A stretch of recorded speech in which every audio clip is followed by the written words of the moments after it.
Assalamualaikum warahmatullahi wabarakatuh. Perkenalkan, nama saya Muhammad Ali Prananapi dengan NIM 31191081, dan pada kesempatan kali ini saya akan mempresentasikan tentang pertemuan 10 tentang manajemen file. Manajemen file yang pertama ada konsep file. Konsep file adalah komponen kumpulan informasi yang berhubungan dan tersimpan dalam secondary storage. Tipe file ada data, karakter, numerik, binary, dan program.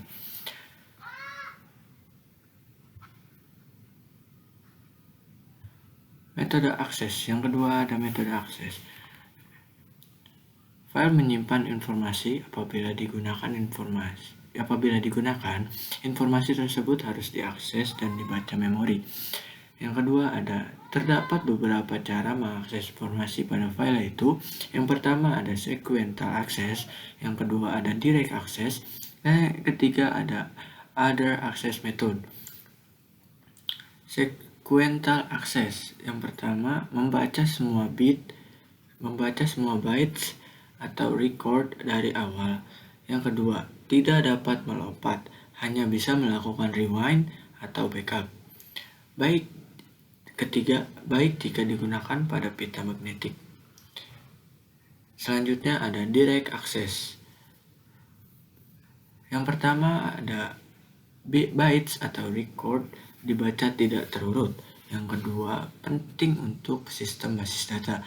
Yang ketiga ada file dilihat sebagai sederetan blok yang berindeks.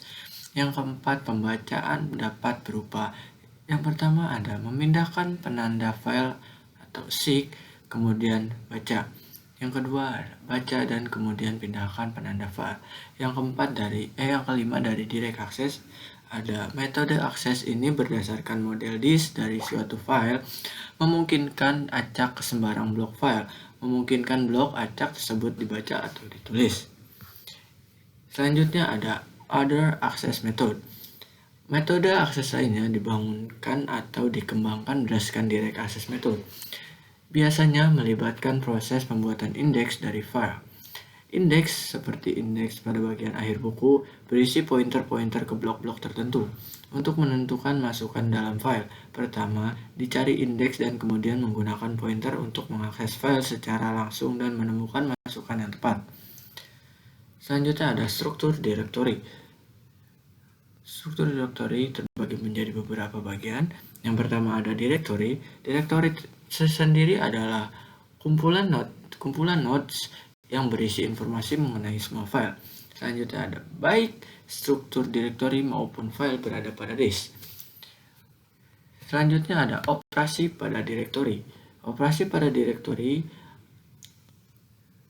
mencantum yang pertama ada mencari file, ada menghapus file, ubah nama file, membuka directory. Struktur directory. Yang pertama ada single level directory, yang kedua ada two level directory, dan yang terakhir atau ketiga ada three structure directory. Single level directory, yang pertama semua file terdapat pada directory yang sama. Tiap file memiliki nama yang unik. Selanjutnya ada two level directory. Membuat directory yang terpisah untuk tiap user. Terdapat user file directory UFD dan master file directory. Three structure directory. Tiap directory dapat mengandung file dan subdirectory. Current directory adalah directory yang baru-baru ini digunakan. Selanjutnya ada acyclic graph directory. Tiap directory dapat mengandung file dan subdirectory. Current directory adalah directory yang baru-baru ini digunakan. Selanjutnya ada structure file, structure system file. Structure file mencantum ada yang pertama unit penyimpanan logika, yang kedua sekumpulan informasi yang berhubungan. Selanjutnya, sistem file berada pada media penyimpanan sekunder atau disk. Selanjutnya ada karakteristik penting dari disk. Yang pertama ada disk tersebut dapat ditulis ulang di disk tersebut. Hal ini memungkinkan untuk membaca dan memodifikasi dan menulis di disk tersebut. Selanjutnya ada dapat diakses langsung ke setiap blok di disk. Hal ini memudahkan untuk mengakses setiap file secara berturut maupun tidak terurut. Selanjutnya ada metode pengalokasian. Metode alokasi berhubungan dengan bagaimana blok-blok pada disk dialokasikan untuk file. Jenis metode pengalokasian file ada contiguous allocation, selanjutnya ada linked allocation, selanjutnya ada indexed allocation. Contiguous allocation terdiri dari beberapa macam. Yang pertama ada setiap file menempati kumpulan blok yang berurutan pada disk. Yang kedua ada sederhana, hanya membutuhkan lokasi awal dan panjang jumlah blok. Yang ketiga ada random access. Yang keempat pemborosan ruang. Yang kelima ada file tidak dapat berkurang. Contiguous allocation, masalahnya ada beberapa masalah di contiguous allocation. Yang pertama ada mencari ruang yang sesuai untuk sebuah file yang baru. Yang kedua ada external fragmentation. Yang ketiga ada alokasi ruang di awal pembuat file. Yang keempat ada ukuran file tidak dapat membesar. Contiguous allocation. Selanjutnya ada linked allocation. Fungsinya dapat mengatasi masalah yang terjadi pada metode contiguous allocation. Yang kedua, setiap file diidentifikasikan dengan link list dari blok-blok. Jadi blok-blok tidak harus berkesinambungan dengan blok yang lain. Direktori hanya menyimpan alamat blok pertama dan alamat terakhir, hanya mendukung pengaksesan secara beruntun. Masalah dari link allocation. Yang pertama ada lambat dalam mengakses blok secara random.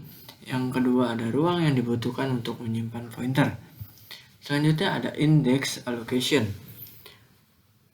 Fungsinya setiap file memiliki indeks blok. Kedua, direktori terdiri dari pointer ke indeks blok. Indeks blok merupakan suatu array yang setiap elemennya merupakan urutan blok dari suatu file. Mendukung akses blok secara langsung, tidak ada external fragmentation.